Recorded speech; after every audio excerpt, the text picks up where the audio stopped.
Namaste.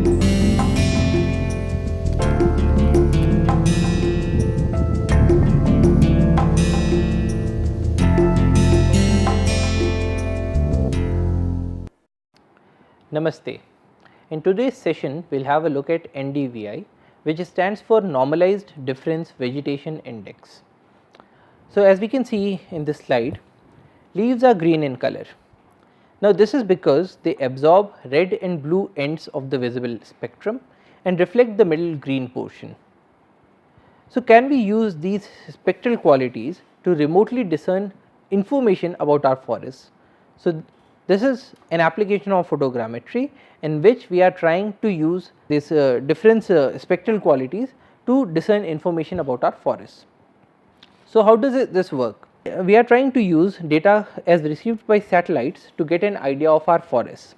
So, in this image you can see that we have the sun that is giving out incident solar radiation towards the earth, which goes through the atmosphere and then it interacts with various surfaces. So, it is interacting with the built up area, it is interacting with roads, with soil, with grass, water, forest and so on. After the interaction, all these different surfaces are reflecting this radiation. So, this reflected solar radiation then goes back to the satellites. The sensors used in the satellites can be active sensors using energy or passive sensors utilizing sunlight as reflected from various surfaces. So, in this image what we are seeing is a passive sensor. So, this passive sensor is utilizing the energy of sun to get information about these various surfaces.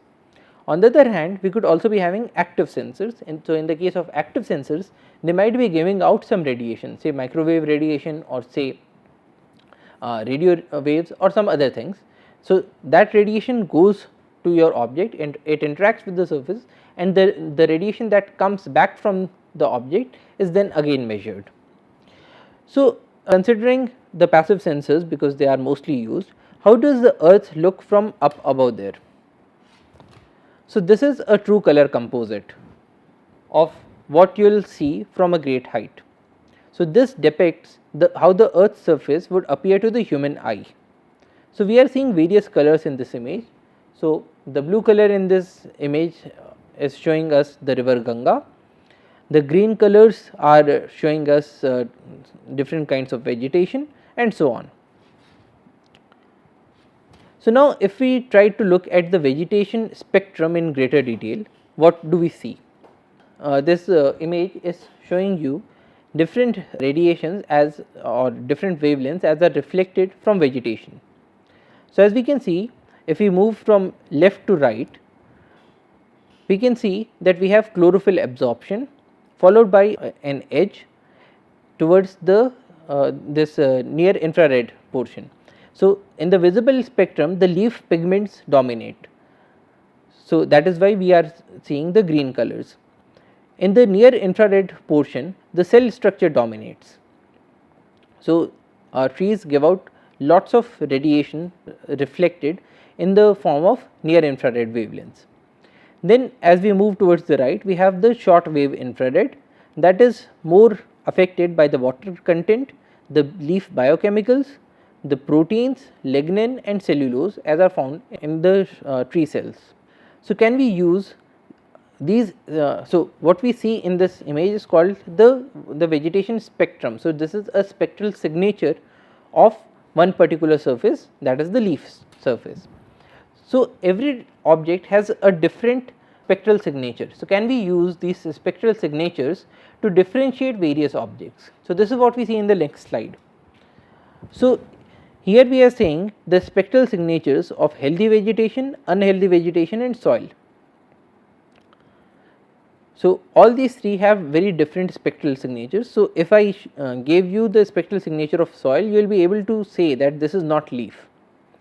So, we can use spectral signatures to differentiate between various surfaces, but can we have a single index to analyze vegetation that we are interested in?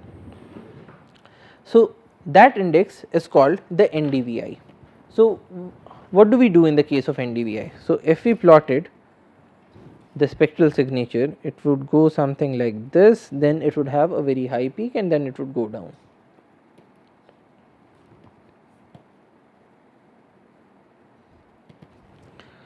So, this portion is the near infrared.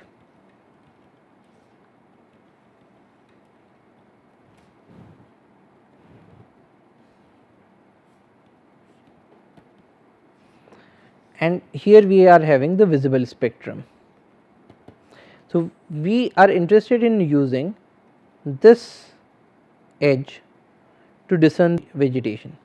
So, this NDVI is defined as NDVI is equal to NIR minus red upon NIR plus red. So, what do we get here? So, in the case of leaves, we have a very high spectral signature in NIR and a very low spectral signature in the case of red. So, NIR minus red is large. Now, we divide it by NIR plus red. So, this whole thing NIR minus red upon NIR plus red, it would be a large value. Now, what can be the theoretical range of this value? What can be the theoretical range of NDVI? So, this NDVI can go from -1 to +1. So, for instance, suppose our red value was 0. So, in that case it would become NIR upon NIR is equal to +1. Suppose our NIR minus red was 0. So, in that case we would have NIR minus red which is equal to 0 divided by NIR plus red. So, this whole value will become 0. On the other hand, suppose we our NIR value itself was 0 and red was having some positive value. So, in that case we would have the value as equal to minus red upon red which will be equal to -1. So, the range of the values of NDVI goes from -1 to +1. Now, only positive values have ecological meanings. So, now coming back to how the earth looks from up above there, this is a true color composite. So, in the case of a true color composite, what we do is that any radiation that we measure in the green channel is shown in the green channel.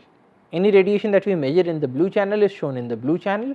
Any radiation that we measure in the red channel is shown in the red channel, which gives us a TCC, which is a true color composite.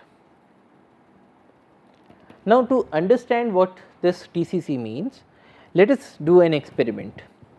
So, suppose you had trees,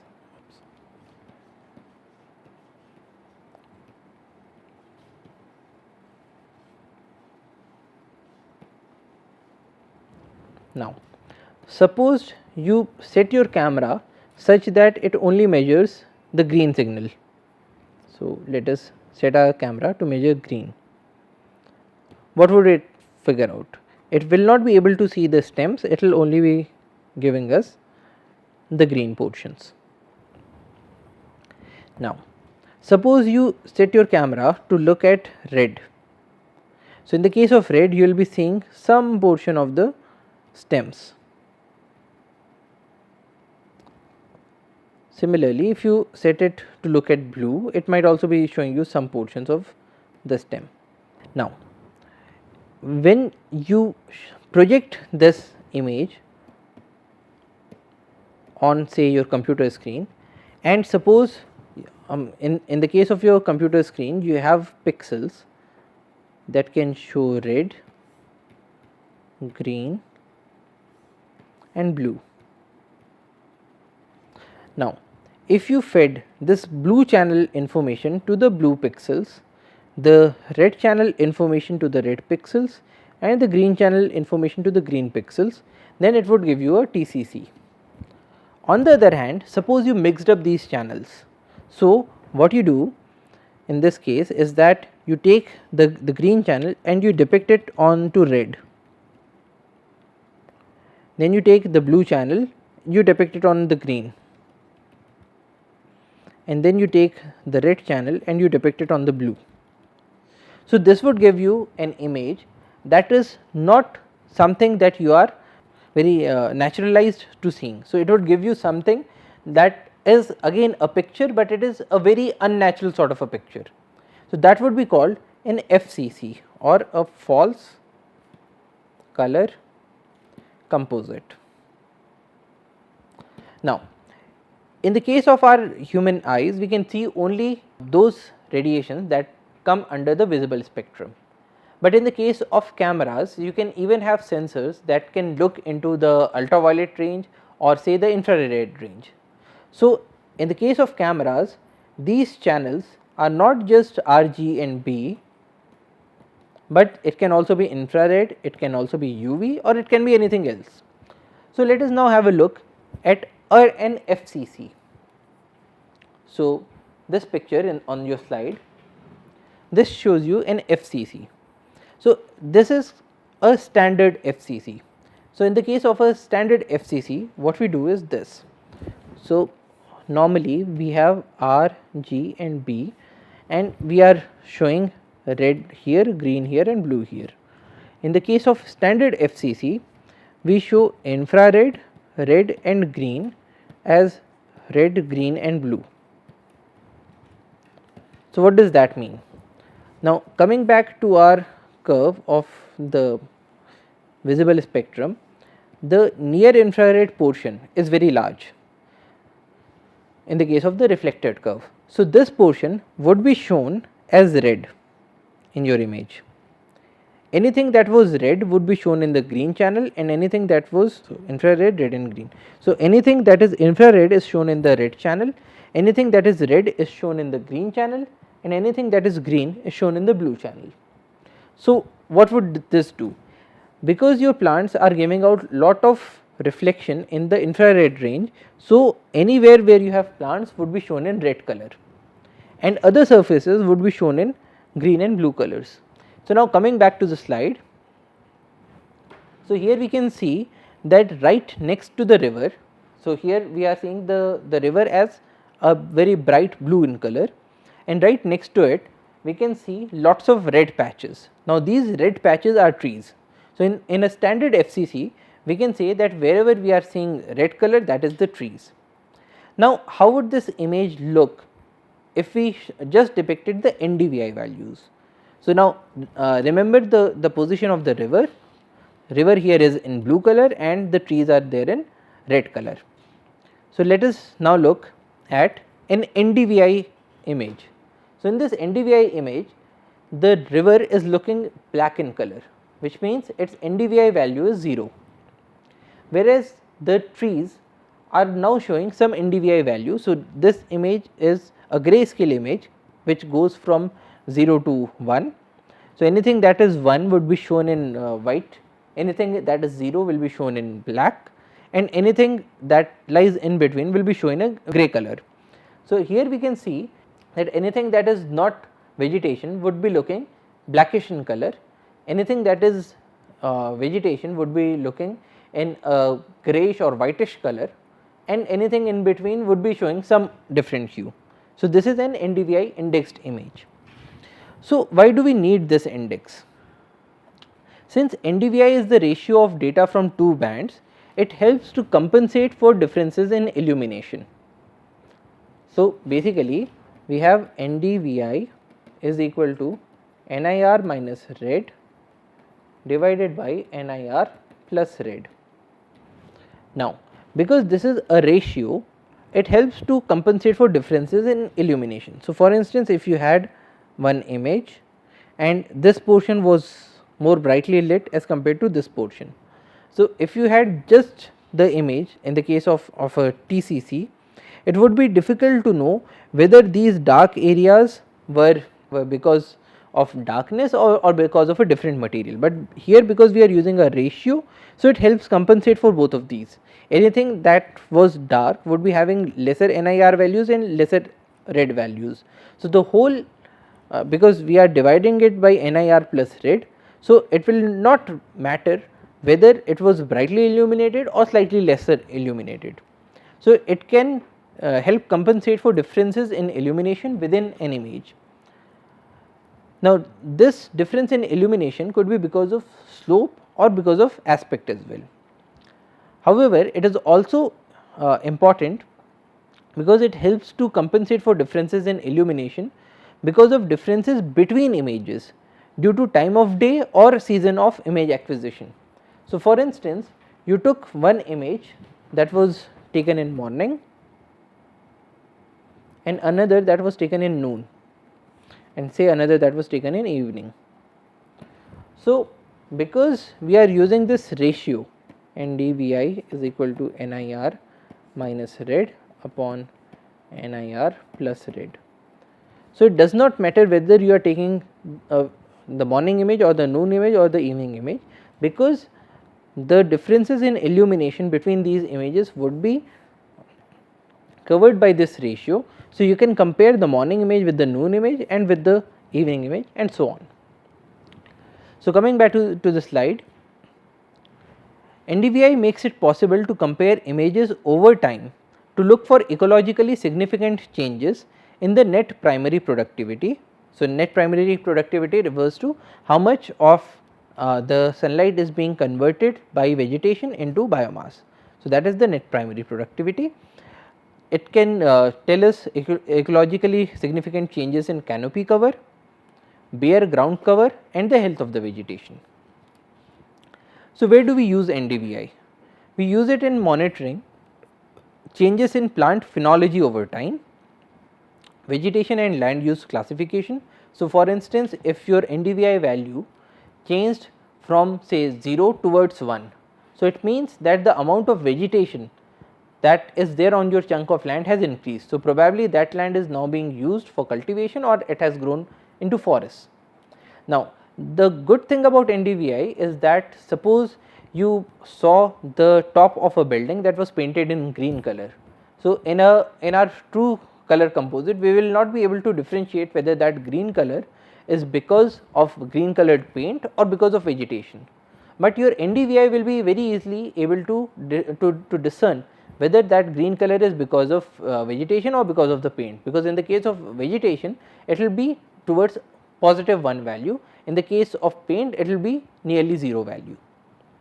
Now, coming back to the slide, NDVI is also used in monitoring biomass production, which you can get from the amount of by the amount of vegetation that is there. It can tell you the impacts of grazing.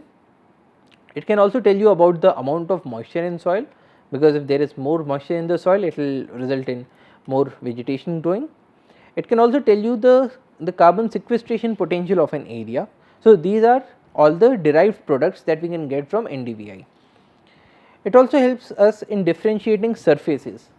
So, for instance, this image tells you the spectral signatures of pine wood, then it also shows you olive green colored paint, construction concrete, grass and so on. So, as you can see, the reflectance values for all of these are different, and so the NDVI values of all of these will also be different. Now, NDVI can also be used in differentiating vegetation and the health of plants, because if you look at different vegetations like conifers, broadleaves, grass, sagebrush and so on. So, all these vegetations are having different spectral signatures which would result in different NDVI values of all of these. So, just by looking at NDVI values, we would be very close to differentiating these vegetations. It also helps you to understand the health of the trees. So, for instance, the green vegetation, dry vegetation and soil are shown in this chart. So, green vegetation shows us the generalized reflectance curve, reflectance versus wavelength. So, in the case of a green vegetation, it would grow like this. So, this would be for a green vegetation. In the case of a dry vegetation, it goes like this, whereas in the case of soil, it goes like this.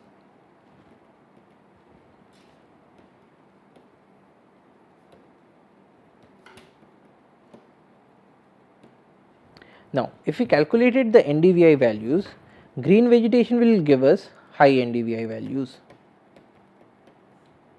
Dry vegetation will give us middle NDVI values, whereas soil will give us low NDVI values. So, just by looking at the same spot over different points of time, and by using this NDVI values, which helps us to counter any differences in illumination over these time periods, we would be able to compare these spots at different time points.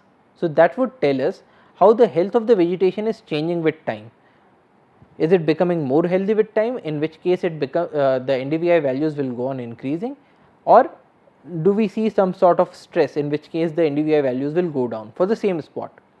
Now, remember that in the case of a TCC or an FCC, it would be very difficult to compare between the same spot at two different time points, because any difference could be because of differences in illumination.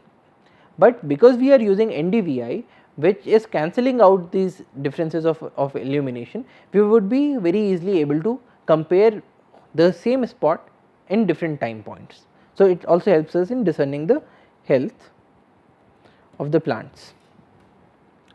Thank you for your attention. Jai Hind.